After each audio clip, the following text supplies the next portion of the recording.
गडचिरोलीतल्या आरमोरीमध्ये आपण जाणार आहोत। या नगरपालिकेमध्ये कोण नगराध्यक्ष होणार, सत्ता कोणाची येणार? अगदी आरमोरीमध्ये जयकुमार मेश्राम राष्ट्रवादी अजित पवार पक्षाचे संभाव्य नगराध्यक्ष होऊ शकतात असं इथं दिसतंय। तर आपण बघतोय आरमोरीमध्ये राष्ट्रवादी अजित पवार यांची सत्ता येऊ शकते तशी शक्यता आहे। 10 जागा या ठिकाणी राखण्यात अजित पवारांच्या राष्ट्रवादीला यश येईल। तर या ठिकाणी आमचे प्रतिनिधी प्रशांत झिमटे यांनी नेमका काय अंदाज व्यक्त केलेला आहे आपण पाहूयात।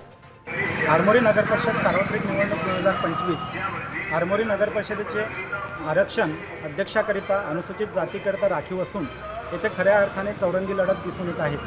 त्यामध्ये प्रामुख्याने शिवसेना शिंदे गटाचे उमेदवार राहुल गराडे हे रिंगणात असून त्यासोबतच भारतीय जनता पक्षाचे रुपेश पुणेकर, राष्ट्रवादी काँग्रेस पक्ष अजित पवार गटाचे जयकुमार मेश्राम, काँग्रेस पक्षाचे प्रशांत सोमकुवर हे रिंगणात असून चौरंगी लढत दिसून येत आहे।